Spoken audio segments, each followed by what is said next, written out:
आज के इस एपिसोड में हम यूता वर्सेस यूजी की फाइनल फाइट देखने वाले हैं, तो अगर आपको इंटरेस्ट है देखते रहिए। एपिसोड के शुरू में हम यूता को एक बिल्डिंग ब्लॉक के ऊपर देखते हैं। उसे देखते ही यूजी कहता है, आखिर तुम कौन हो? चोजो उसकी पावर को देख के समझ चुका था कि ये यूजी को मारने आया है। और तभी देखते हैं यूता बाहर से जाम करता है। उसके पास इतना ज्यादा पावर था, उसकी पावर की वजह से वो बिल्डिंग पूरी तरह से टूट जाता है।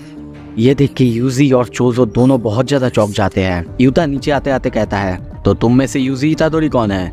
ये सुनते ही नाओया चिल्ला के कहता है, हेलो हेलो, एक मिनट रुको, मैं तुम्हारी साइड हूँ, मैं भी उसे मारने ही आया हूँ। तुम्हारा नाम यूता ओकुत्सु है ना? हाँ, मैं तुम्हारे ही साइड हूँ। ये नाम सुन के यूजी को याद आ जाता है सेकेंड ईयर का स्टूडेंट यूता ओकुत्सु, वो भी गोजो सेंसेई जितना ही पावरफुल है।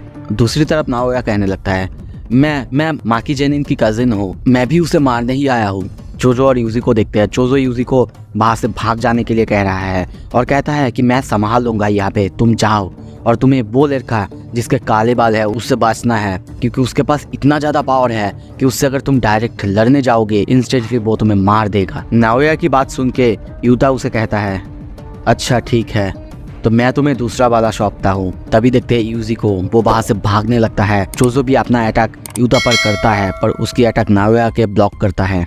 यूता यूजी के पीछे भागने लगता है, पर दोनों एक दूसरे के स्पीड को देख के बहुत ज्यादा चौंक जाते हैं। दूसरी तरफ नाओया और चोजो दोनों लड़ने लगते हैं।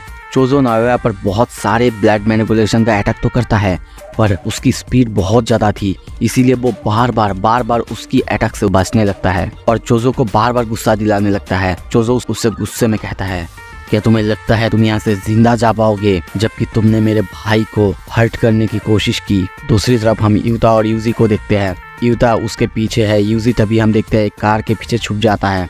यूता जल्दी उसके पीछे कार के साइड से आके उसे अपने कटाना से एक स्लैश करता है और उसे लगता भी है कि उसने यूजी की बॉडी को टच किया है। पर तभी देखते हैं यूजी गाड़ी के ऊपर से उसकी अटैक को डॉच करता है।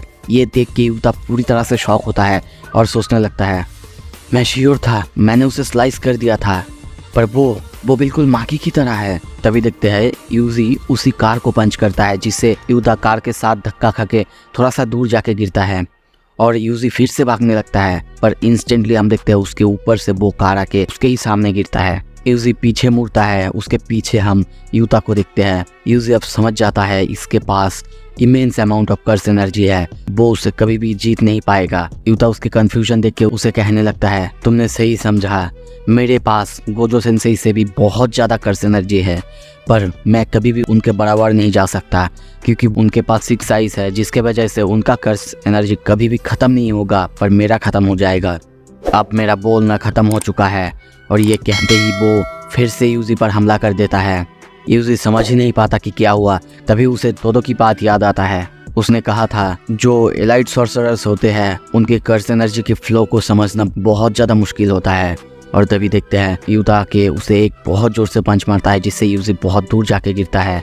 यूजी उसकी पावर को बिल्कुल भी समझ नहीं पा रहा था, जैसे कि उसकी कर्स एनर्जी उसके कटाना के साथ साथ उसके पूरी बॉडी में दौड़ रहा है। यूजी डर तो रहा है, पर उसे तभी नानामी की बात याद आता है और वो कहता है, माफ़ करना, मैं अभी नहीं मर सकता। ये सुन के यूता फिर से उस पर अटैक करने लगता है। तभी देखते हैं यूजी के चेहरे पे उसके कटाना से एक कट लगता है।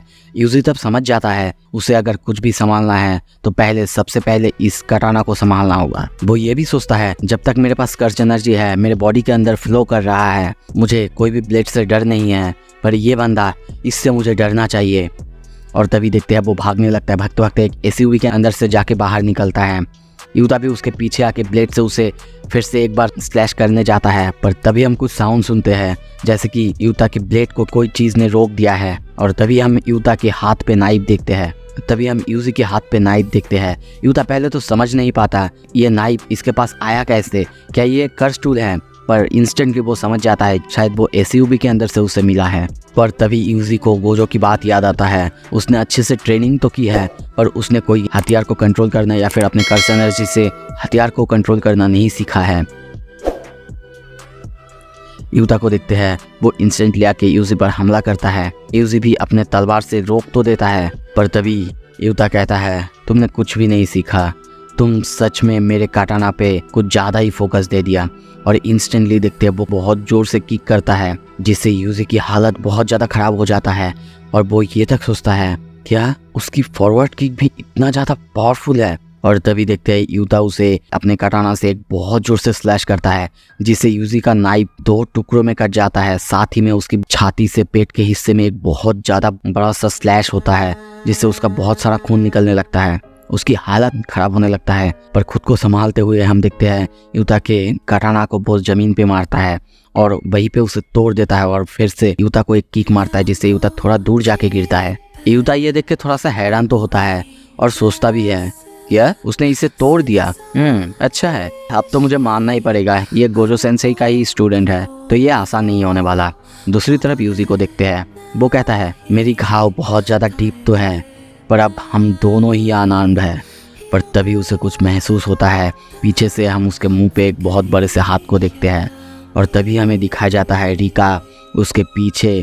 रिका का डर ने यूजी को इतना ज़्यादा पैरालाइज कर दिया है कि वो वहाँ से हिल भी नहीं पा रहा है। वो समझ भी नहीं पा रहा है कि यहाँ पे क्या चल रहा है। रिका चाहता तो अभी उसके सर को एक ही बार में चकनाचूर कर देता। तभी यूता कहता है हम बस खेल रहे हैं रिका। रिका नाम सुनते ही यूजी पीछे देखता है, डर के सोचने लगता है रिका ये क्या है? क्या ये एक शिकिगामी है? ये आया कहाँ से? और मैं मूव नहीं कर पा रहा हूँ, ये इतना ज़्यादा ताकतवर है। यूता कहता है उसे मेरे लिए रोक के रखो और तभी अपने टूटा हुआ तलवार उसकी छाती पे घुसा देता है। इससे यूजी की हालत खराब हो जाता है। यूता कहता है सॉरी यूजी इतादोरी, माफ़ करना।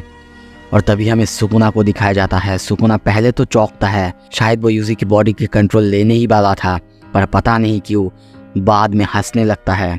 सीन शिफ्ट होता है। दूसरी तरफ हमें दिखाया जाता है चोजो को। चोजो और नाओया अभी भी फाइट कर रहे होते हैं। नाओया भी नाओबितो की तरह अपना फ्रेम की टेक्निक यूज़ करता है और चोजो को दीवार पे जाके मारता है। चोजो की हालत भी बहुत ज़्यादा ख़राब हो जाता है। वो समझ नहीं पाता वो इतना ज़्यादा फास्ट कैसे है। पर दूसरी तरफ नाओया उसकी टफनेस देख के कहता है तुम टफ हो, सीरियसली तुम हो कौन? और तभी चोजो कहता है मैं अपने 10 भाइयों में सबसे ज़्यादा बड़ा भाई हूँ। और फिर से अपना वो फ्लोइंग रेड स्केल वाला हमला उस पर करने के लिए तैयार होता है। पर जब तक वो अपना हमला करता तब तक नाओया ऑलरेडी दूसरे साइड शिफ्ट हो चुका है, जो देख के चोजो बहुत ज़्यादा चौंक जाता है। उसे समझ में नहीं आ रहा था कि इतना स्पीड उसके पास कैसे आया। पर तभी वो भी खुद को संभालते हुए उसके तरफ अपना हाथ करता है और हमला करने ही वाला था। हम देखते हैं नाओया उसे पकड़ के फिर से दीवार पे जाके मारता है और उसके ऊपर हंसने लगता है। चोजो की बॉडी से ऑलरेडी खून गिरना चालू हो चुका है। चोजो को भी समझ में नहीं आ रहा है खून, पर ये कहाँ से आया। तभी नाओया अपने हाथ में एक छोटा सा नाइफ को दिखाता है और कहता है मुझे लगा कि मेरे लिए एक हथियार को यूज़ करना बेस्ट होगा। तुम बहुत टफ हो और तुम्हें हराने के लिए ये तो चाहिए होगा ना। चोजो भी कहता है तुमने अच्छे से प्रिपेयर करके रखा है। और ये सुन के नाओया फिर अपने भाई अपने घर के सबके बारे में बताने लगता है और कहने भी लगता है कि वो उनसे कितना ज़्यादा हेट करता है।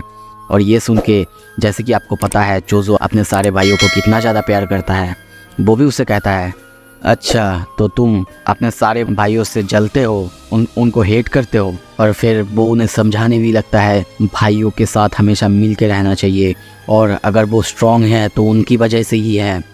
और तभी हम देखते हैं उसके बॉडी से गिरता हुआ ब्लड और ज़्यादा तेज हो जाता है और बाहर चारों तरफ निकलने लगता है। अब खुद इस पैनल में देखो। दूसरी तरफ नाओया ये देख के चौंक जाता है और कहने लगता है क्या वो क्या कर रहा है, इतना ज़्यादा वो कैसे ब्लीड कर सकता है और अगर ऐसे ही चलता रहेगा क्या वो बच पाएगा। पर तभी हमें बताया जाता है डेड पेंटिंग्स यानी जैसे कि चोजो है उनके ब्लड थोड़ा सा मिक्स है। उनके ब्लड कर्स स्पिरिट और ह्यूमन का मिक्सर है, तो इसीलिए उनके पास एक स्पेशल पावर है। उनके पास जब तक कर्स एनर्जी होगा उनके पास उनके बॉडी में ब्लड कभी भी ख़त्म नहीं होगा। यानी आप कह सकते हो वो अपने कर्स एनर्जी के थ्रू अपने खून को कंट्रोल कर सकते हैं। और तभी देखते हैं वहाँ पे खून की नदी बहने लगता है और नाओया के सामने बहुत ज़्यादा खून आने की वजह से वो सामने की तरफ देख नहीं पा रहा है। और तभी साइड में चोजो आ जाता है और अपना पियर्सिंग ब्लड का अटैक करता है, जो देख के नाओया पूरी तरह से शॉक हो जाता है। वो किसी तरह उसे डॉज तो करता है और सोचने भी लगता है इस ब्लड को खुद पे टच नहीं होने दे सकता। जब तक वो ये सोचता तब तक चोजो आके उसे एक बहुत जोर से किक मारता है और तभी देखते हैं कुछ खून की छींटे उसके ऊपर पड़ता है, उसके पूरे बॉडी के ऊपर, उसके लेग्स के ऊपर पड़ता है। और तभी देखते हैं वो हिल नहीं पा रहा होता है। वो सोचने लगता है क्या मेरे पैर इतना भारी क्यों लग रहा है, मैं अपने पैर को कंट्रोल नहीं कर पा रहा हूँ, क्या उसने मेरे ऊपर हकामा का यूज़ किया है। और तभी चोजो को देखते हैं उसके आसपास बहुत सारे तलवार जैसे कुछ है। वो नाओया से कहता है क्या तुम्हें पता है आप क्या आने वाला है? पर उसकी बात सुन के नाओया हंसने लगता है और कहता है क्या तुम श्योर हो? दोनों एक दूसरे को देखने लगते हैं, दोनों एक दूसरे को मारने के लिए आगे बढ़ते हैं। चोजो अपने सुपरनोवा अटैक का यूज़ करता है और कहता है माफ़ करना पर तुम अपने भाइयों को प्यार नहीं करते। और तभी देखते हैं नाओया के सामने खून की बहुत ज़ोर से ब्लास्ट होता है। पर तभी चोजो के पीछे से यूता यूजी की अनकॉन्शियस बॉडी को लेके आता है। चोजो कुछ भी रिएक्ट करता उससे पहले ही यूता के उसे एक बहुत ज़ोर से पंच मारता है, जिससे चोजो वहीं पे गिर जाता है, उसकी हालत ख़राब हो जाता है। यूता नाओया को देखते हुए कहता है देख के तो लग रहा है तुम्हें बहुत ज़्यादा चोट लगा है नाओया। सो इसी के साथ ये एपिसोड ख़त्म होता है, पर इंटरेस्ट नहीं होना चाहिए। अगले एपिसोड बहुत जल्द आने वाला है। देखने के लिए शुक्रिया।